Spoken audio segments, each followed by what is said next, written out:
to Matcha Midnights, where we talk about books in the middle of the night and drink matcha. And today we are going to be talking about my September wrap-up. I read 12 books this month. I read 1 nonfiction, 1 graphic novel, 1 fantasy, 3 mysteries, and 6 romance novels. The first book I read this month was The Happiness Advantage by DECOR. This was just such an encouraging way to start off the month, and this is one of my favorite nonfiction books. It's just so uplifting and really inspiring. It talks about how happiness fuels success and not the other way around, and it has 7 principles for how to rewire your brain, and it reveals how small shifts in our mindset and habits can produce big gains at work, at home, and elsewhere.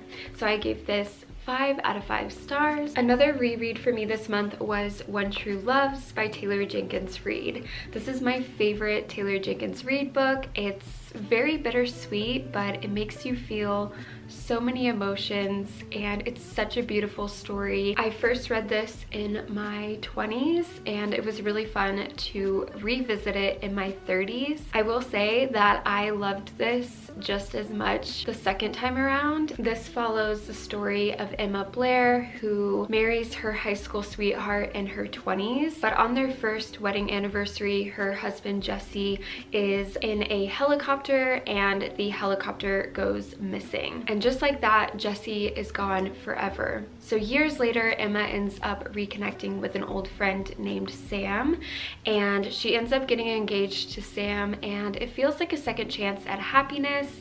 That is, until Jesse is found. So Emma ends up with a fiance and a husband, and the question is, who is her one true love? I gave this 5 out of 5 stars. Next up, I read a fantasy book called Lady Midnight by Cassandra Clare. This is the first book in the Dark Artifices trilogy, and this follows Emma Carstairs, and she is a shadow hunter, which is a demon hunter, and she lives in Los Angeles. She has a, I don't know if I'm gonna pronounce this right, but she has a parabatai. So a parabatai is a very sacred word in the Shadowhunter world. It is a battle partner and a best friend, and they just have a really, really close bond. But there is a law that the parabatais cannot fall in love. But despite this law, Emma starts to develop feelings for her parabatai. His name is Julian Blackthorn. They are the best of friends, so it is a friends to lovers story. It's also a forbidden romance.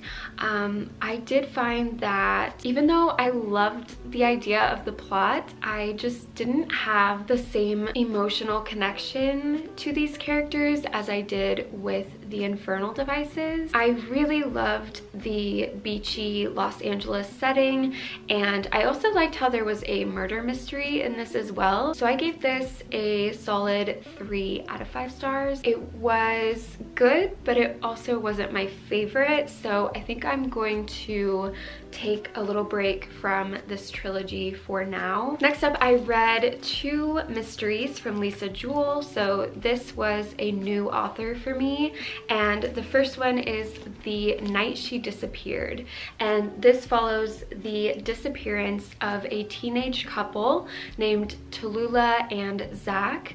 They go out for the first time since the birth of their son, and they go to a college party, and all is well until they don't come back home the next day. So you follow along with Tallulah's mother as she starts to piece together the clues of what exactly happened that night. I found the pacing of this to be a little slow, especially in the middle. So yeah, it just wasn't my favorite mystery. I gave this 2 out of 5 stars, but I did really enjoy this one. This is I Found You, and this one has a very atmospheric beachy setting, and it follows 3 different storylines. It follows a single mother named Alice, and she finds this man sitting by the beach, and he has no idea who he is. He doesn't know how he got there, and and against her better judgment, Alice invites him inside her home. And then you follow Lily, who her husband has gone missing, and even worse, she receives the news from the police that her husband's identity was a total lie. So those two storylines are present day, and then you have the third storyline, which was 23 years ago, and it follows these siblings, and they're on vacation with their parents. They meet this guy who has a really big interest in this sister, and the brother is very protective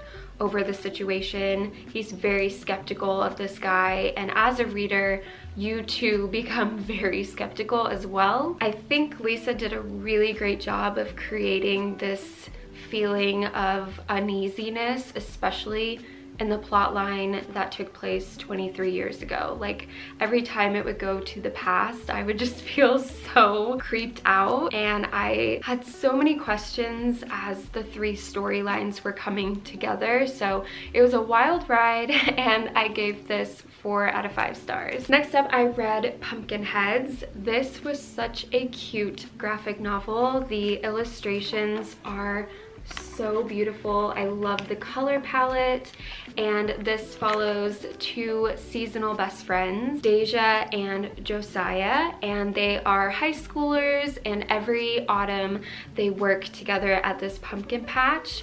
And this particular night, it is their final shift. They are seniors, and they decide to make the most of their last shift at the pumpkin patch. And basically their final night there is very chaotic and fun, and there are so many fun fall activities and so many sweet treats. And one of my favorite parts of this story was when a goat escaped the petting zoo, and he's just running around throughout the story, and it's so funny, and I really loved this. I just think it's a really quick, easy read, and I can definitely see myself rereading this next year.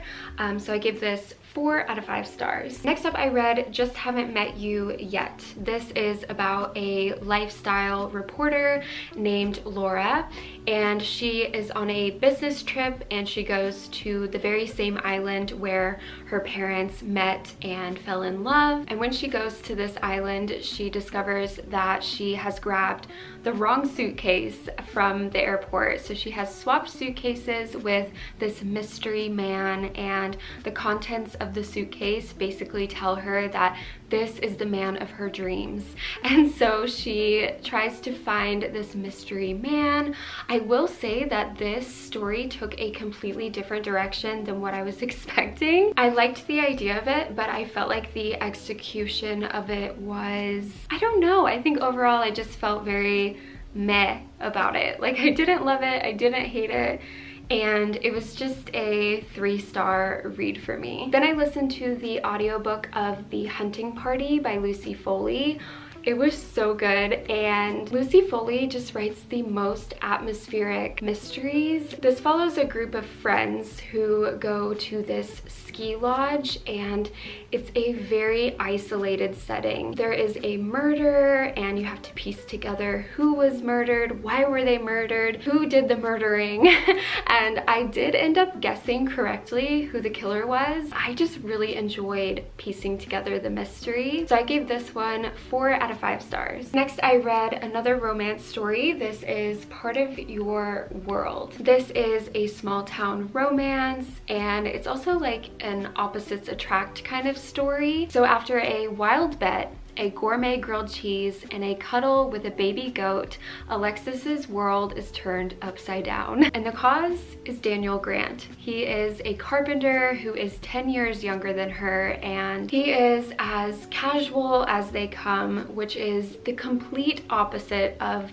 the sophisticated world that Alexis is from. And yet their chemistry is undeniable. So I ended up listening to the audiobook of this, and I loved it. I thought the narrators did a phenomenal job, and it made me laugh out loud so many times. But then the story also had a lot of depth to it, and it also had the tiniest sprinkle of magic, which I really, really loved. So I gave this 4 out of 5 stars. Then I read The Soulmate Equation by Christina Lauren. And basically this is about this dating app where you send in a sample of your DNA and they find you a soulmate based off of your genetics. I love the idea of this story, but I just could not connect to the romance at all. I felt like it was very forced and the dialogue felt very cheesy to me, so it just was not for me. But I really like Christina Lauren's other books that I've read, so this was the only one that just did not connect with me. So unfortunately, I gave this one 1 out of 5 stars. Next up, I read The Flatshare by Beth O'Leary. This is about Tiffy and Leon, and they are flatmates, but they have never met. But they start to develop feelings for each other as they write each other notes. I thought that this was really cute, and it also had a lot of depth to it. Tiffy's character made me laugh a lot, especially in the beginning. She reminded me a lot of Jess from New Girl.